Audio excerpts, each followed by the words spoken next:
কবর জিয়ারতে যাই। জিয়ারত মানে সাক্ষাৎ। জিয়ারত আরবি শব্দ, জিয়ারতের অর্থ সাক্ষাৎ। কবর জিয়ারত মানে মুর্দার সাথে সাক্ষাৎ করতে গেলাম। মুর্দার রুহ যেখানে কবর দিছি সেখানে সাথে রুহের সম্পর্ক আছে। বডি যদি পচে গলেও চলে যায়, শেষ হয়ে যায়, কিন্তু রুহের একটা সম্পর্ক সেই জায়গার সাথে থাকে। আপনি গিয়া যখন বলবেন আসসালামু আলাইকুম ইয়া আহলাল কুবুর, আসসালামু আলাইকুম দারা কওমি মুমিনিন, আসসালামু আলাইকা ইয়া ফুলান, ও মুখ আপনার উপরে আসসালামু আলাইকুম। বিশেষ নাম ধরিয়াও সালাম করা যাইতেছে। আপনার মুর্দার নাম ধরিয়াও কইতে পারবেন ইয়া আসসালামু আলাইকা ইয়া ওয়ালিদি, হে আমার আব্বাজান আপনার উপরে আসসালাম। তখন মুর্দার রূহ আল্লাহ পাকে কবরের মধ্যে ফিরাইয়া দেন এবং মুর্দা আপনার সালামের জবাব দেন। আপনার সালাম আপনি জুরে শব্দ দিয়া বলেন আর আপনার মনে মনে আওয়াজ দিয়া বলেন, আল্লাহ শুনতেছেন কি না। আপনি যত জোরেই বলেন না, এখানে জোরসে মাইক দিয়া যদি আপনি বলেন আসসালামু আলাইকুম, বলেন তো মাটির নিচে আওয়াজ যাবে। তাহলে আপনার জুরে বলা আর আস্তা আস্তা বলা সব তো সমান। এই জন্য আপনি জুরে বলেন আর আস্তা বলেন, যেভাবেই গিয়া সালাম করেন না কেন মুর্দাকে, আল্লাহ পাক ওই মুর্দার রূহ পর্যন্ত সালামের আওয়াজকে পৌঁছাইয়ে দেন এবং মুর্দা ওই সালামের জবাব আপনাকে দেন। আপনি আমি সালামের জবাব শুনি না, কিন্তু আমাদের সালাম মুর্দাকে আল্লাহ পৌঁছাইয়ে দেন, মুর্দা আমাদের সালাম শুনে।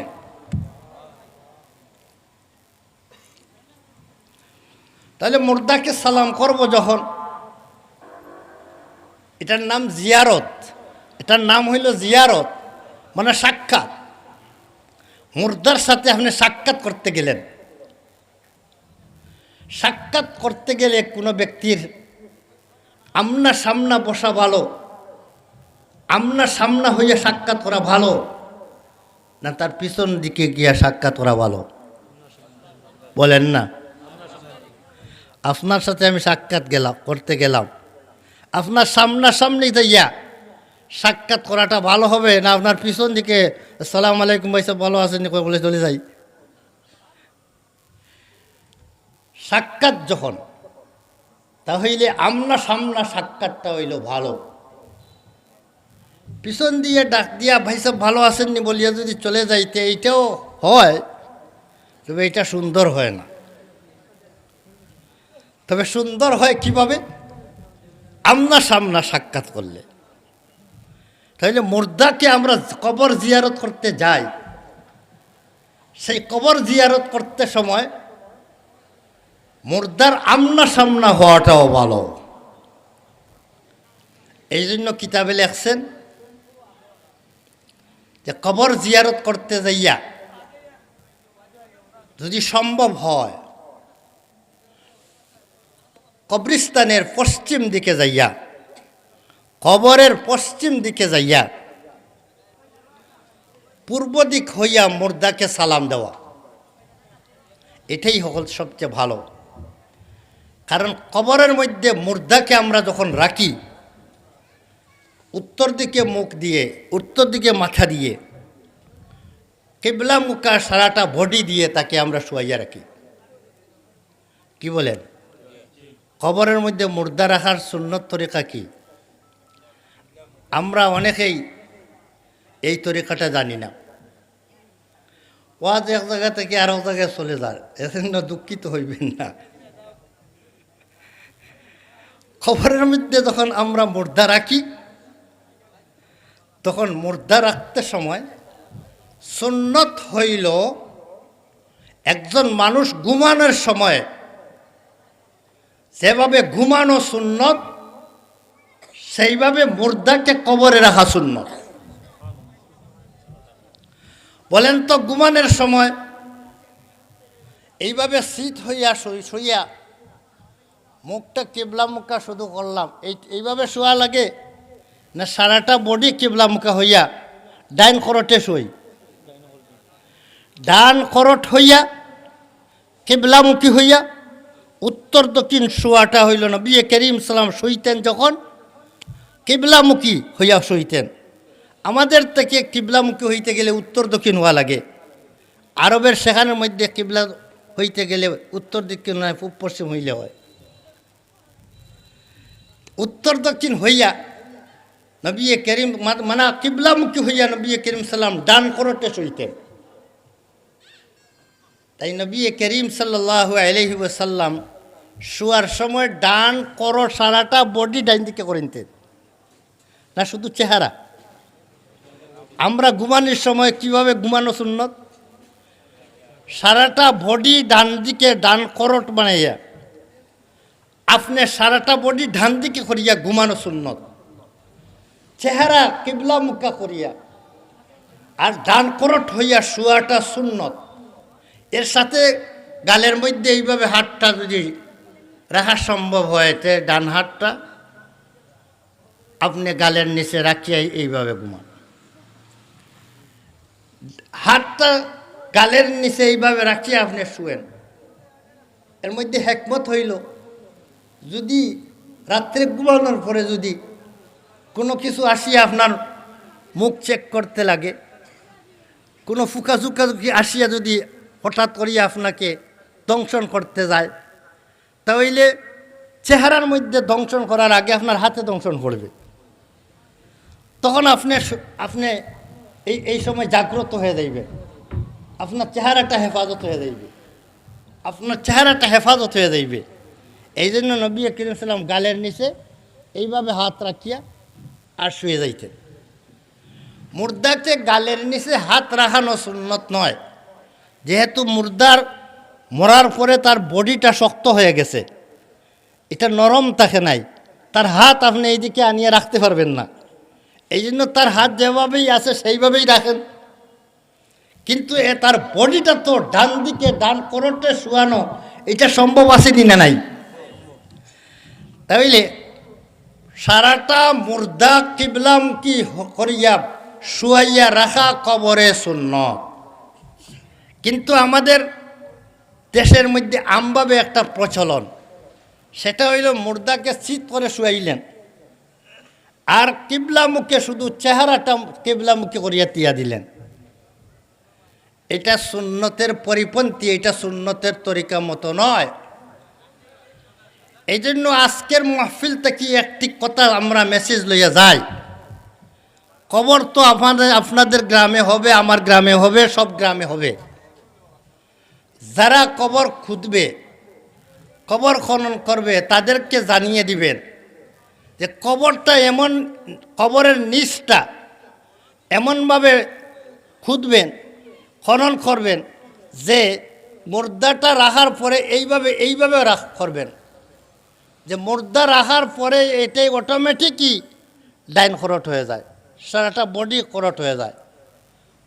শরীরের নিচে আরও কিছু দলা দিয়া, আরও ডিলা দিয়া, মাটি দিয়া এটা কাজ যেত না করতে হয়, বরং সরাসরি কবরটাই যখন খনন করবেন নিচকেলা এটা এমনভাবে খনন করবেন যাতে মুর্দা রাখলেই অটোমেটিক ডাইন করট হয়ে যায়।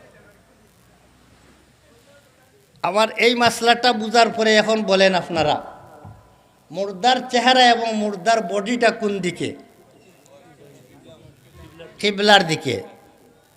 এখন আপনি মুর্দার জিয়ারত করতে গেছেন, সাক্ষাৎ করতে গেছেন, জিয়ারত মানে সাক্ষাৎ, তখন সাক্ষাৎ করাত গেছেন, তখন মুর্দাকে সামনে নিয়ে যদি আপনি সাক্ষাৎ করতে যান, তাহলে পূর্ব দিক থেকে যদি জিয়ারত করেন তাহলে মুর্দার ফিটের দিকে সাক্ষাৎ হবে। আর পশ্চিম দিকে যাইয়া যদি পূর্ব দিকে মুখ করে যদি আপনি জিয়ারতে দাঁড়ান, তাহলে মুর্দার চেহারা এবং মুর্দার বডিকে সামনে নিয়ে আপনি জিয়ারত করলেন। এই জন্য কিতাবে লেখেন যে কিবলার দিকে যাইয়া মুর্দার চেহারার দিকে মুখ করিয়া দাঁড়াইয়া জিয়ারত করা, এটা হইল মুস্তাহাব।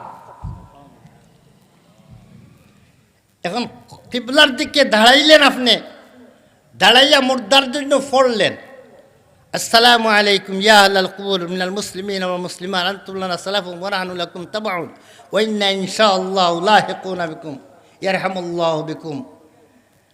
আল্লাহ তাআলা তোমাদের উপরে আল্লাহ রহম করুক। এই ধরনের বিভিন্ন দোয়া হল তার জন্য করলেন।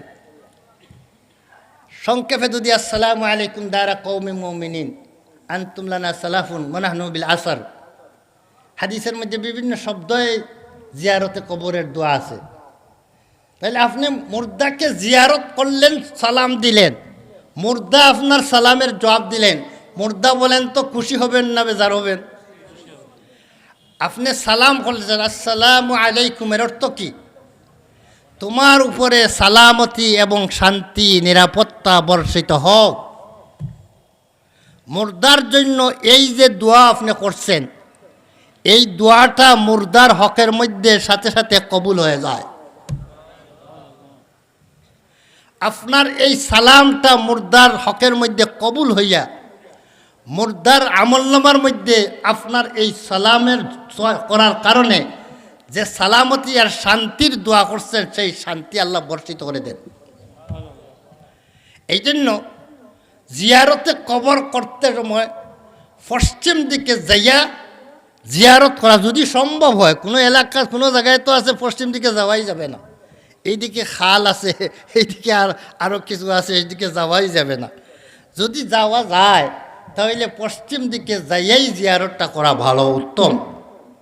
যদি না যাওয়া যায় তাহলে যেদিক থেকে সম্ভব হয় মুর্দার পার্শ্বেই যাইয়াই আসসালামু আলাইকুম বলবেন। আসসালামু আলাইকুম বলার পর মুর্দার জন্য কিছু হাদিয়া, আরও কিছু হাদিয়া দিবেন। মুর্দার জন্য হাদিয়া দিবেন, যেমন মুর্দার জন্য পড়বেন কুল হুয়াল্লাহু আহাদ। নবী করিম সাল্লাম বলেন, এক মর্তবা যদি কেউ কুল হুয়াল্লাহ পড়ে তাদিলু সুলুসাল কোরআন, কোরআনের 3 ভাগের 1 ভাগের ও সমান হয়ে যায়।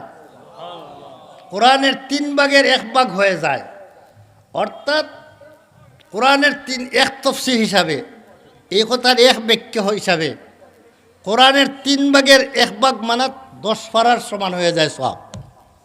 সোয়াবের দিক দিয়ে 10 পারার সমতুল্য হয়ে যায়। এই জন্য 3 বার যদি পড়েন তাহলে 30 পারা কোরআনের সওয়াব হয়ে গেল। 30 পারা পড়ার সমতুল্য সওয়াব মুর্দাকে আপনি দিলেন। ফিকহের কিতাবের মধ্যে আছে, ফতোয়া আলমগীরিতে আছে এই কথা, যে কবরের কাছে যাইয়া জিয়ারত করতে গিয়া 11 বার অথবা 12 বার কুল হুয়াল্লাহ পড়াটা উত্তম।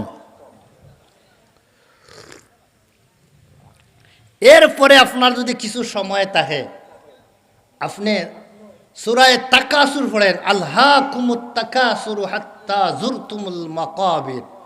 এগুলা মর্ম বুঝে যদি আপনি পড়েন তাহলে আপনার নসিহত হইবে, আপনার হেদায়ত হইবে এটার মাধ্যমে। আলহাকুমুত তাকাসুরু হাত্তা যুরতুমুল মাকাবির, এই সূরা পড়বেন। আরও কিছু সময় যদি হাতে থাকে তাহলে পড়বেন ইজা জুলজিলাতিল আরদু জিলজালাহা ওয়া আখরাজাতিল আরদু আসকালাহা ওয়া ক্বালাল ইনসানু মা লাহা ইয়াউমাইযিন তুহাদ্দিসু আখবারাহা বিআন্না রাব্বাকা আওহালাহা ইয়াউমাইযিন ইয়াসদুরুন নাসু আশতাতা লিউরাউ আমালাহুম ফামান ইয়ামাল মিসকালা যাররাতিন খাইরান যারা ওয়া মান ইয়ামাল মিসকালা যাররাতিন শাররান যারা। আরও কিছু সময় যদি হাতে থাকে আরও কিছু পড়েন। আয়াতুল কুরসি পড়বেন, আল্লাহু লা ইলাহা ইল্লাহু আল হাইয়ুল কাইয়্যুম লা তাখুযুহু সিনাতুন ওয়ালা নাওম ওয়া হুয়াল আলিয়্যুল আযীম পর্যন্ত। আরও কিছু সময় যদি থাকে আর সূরা ইয়াসিন সূরাটা যদি পড়ে নিতে পারেন তাহলে এই কবরের যত মুর্দেগান আছেন, এই মুর্দেগানের সমতুল্য, সংখ্যার সমতুল্য সূরা ইয়াসিন পড়ার সওয়াব তো মুর্দেগানের রুহের উড়ে তো যাইবেই, আপনাকে মুর্দার মাথা পিছে মাথার সমতুল্য আল্লাহ পাক আপনাকে সওয়াব দিয়া দিবেন। এই জন্য সূরা ইয়াসিন সূরা পড়লে রেওয়ায়তের মধ্যে হাদিসের মধ্যে আছে যে যে কবরস্থানে যাইয়া সূরা ইয়াসিন পড়া হয় সেই কবরস্থানে যদি আযাব হইতে থাকে তে এই সূরা ইয়াসিন পড়ার বরকতে এই কবরস্থানের আযাবের মধ্যে তখফিফ এবং আল্লাহ পাক আযাব হালকা করিয়া দেন। তাহলে বুঝলাম আমরা জিয়ারত করার পরে আয়াতুল কুরসি ওগাইরা আরও কিছু সূরা পড়াটা ভালো, আরও সূরা